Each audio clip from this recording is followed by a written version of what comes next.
Hello, my friends. Welcome back to the show. I am very excited to do some live illustrations today about the power of positive thinking and the importance of really combating the part of us that chooses to have negativity and self criticism going nonstop. I think it's really important for us to address this topic because I do believe in my heart of hearts and in my own life that positive thinking has been the answer to so many different problems and the route to so much success. And I want to share what I believe with you today in this episode.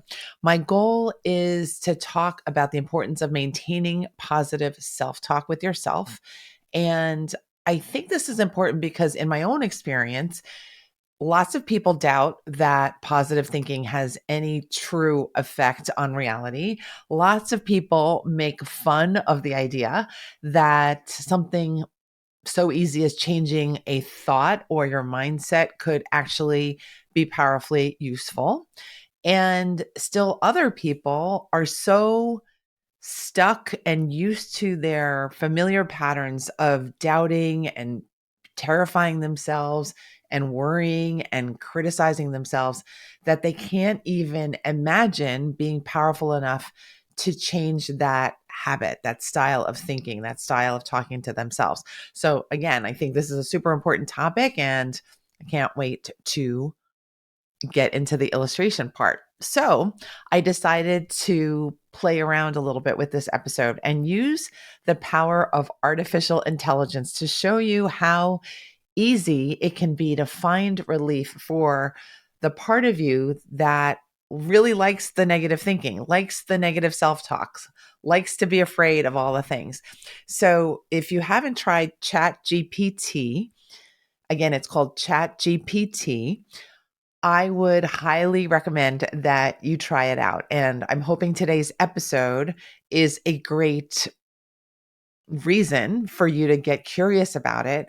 And I hope you do try it. And those of you who have dipped your toes into using ChatGPT, I have a feeling you might love it. You might see the power of it for helping us to think through things that typically we've had to use our own brain power to get through.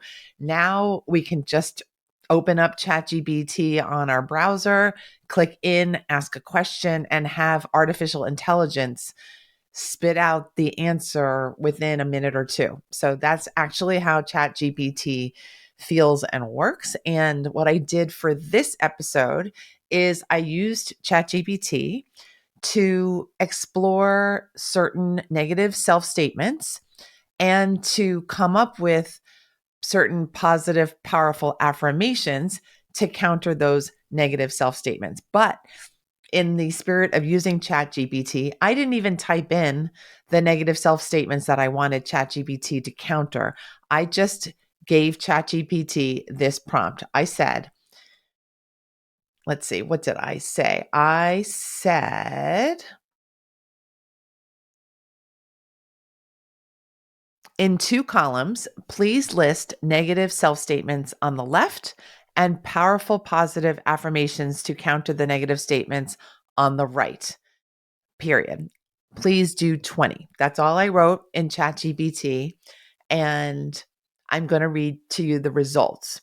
Now, before I read you the actual results, I want you to please note as I'm reading how you feel inside when I read the negative self statements versus how you feel when I read the positive affirmations that counter the negative self statements.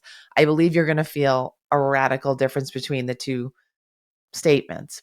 Also, please make sure to note which of these negative self statements you might actually be saying to yourself currently. So, what are these? Which of these statements is active for you currently? Now, I'm going to read what ChatGPT generated for me in the space of about 2 minutes. The first one is, I'm not good enough. And the positive affirmation to counter that is, I am capable and worthy. Statement number 2, I always mess things up. The counter affirmation is, I learn from my mistakes and I grow stronger. The third one, I'm too old to start something new. Does that sound familiar? If it is, I would love for you to try the positive affirmation. It's never too late to pursue my dreams. Number 4, I'm not attractive. The positive counter statement would be, I am beautiful or handsome just the way I am. Number 5 is, I'm not smart enough, a very common thing that I hear people worry about. The positive counter statement would be, I am intelligent and capable of learning anything I put my mind to.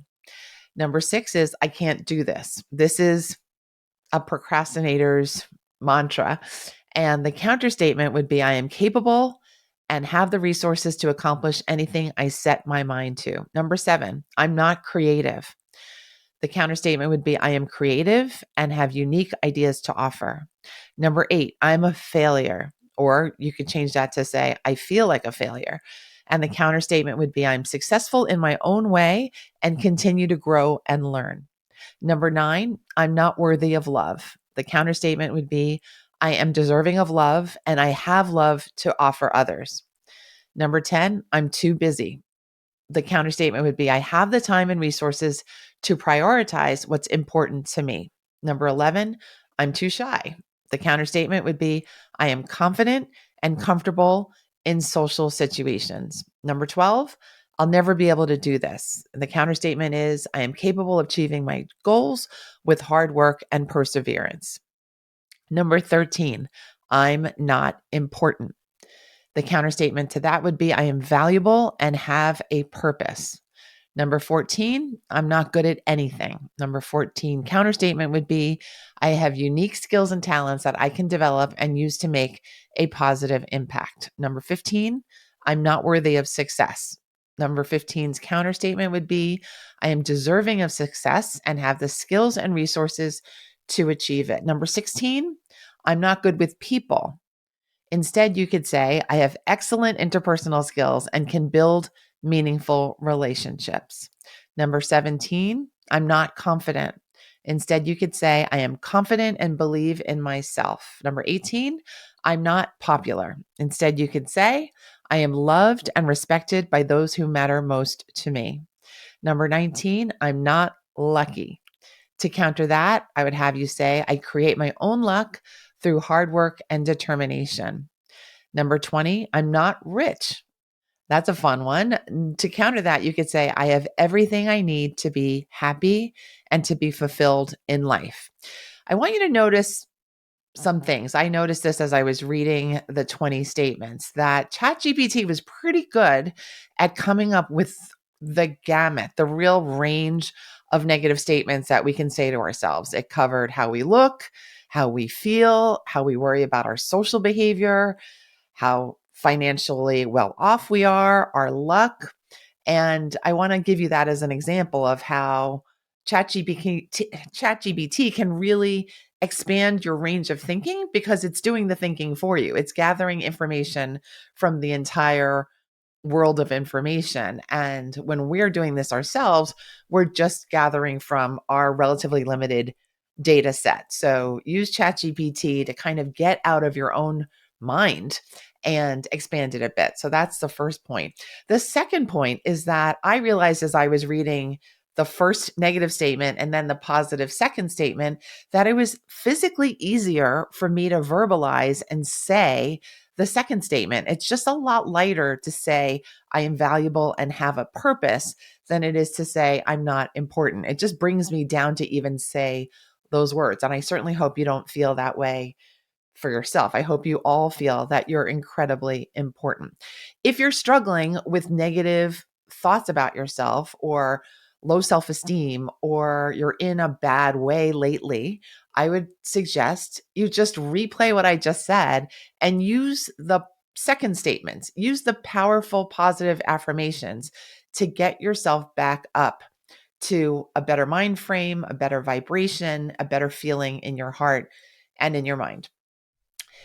So, as you can probably tell already by tracking your own feelings from listening to my saying the negative statements and then the positive statements, the positive affirmations can really lift your mood with just a few words, lifting you above the negative self statements where you might have been feeling stuck or really yucky or low.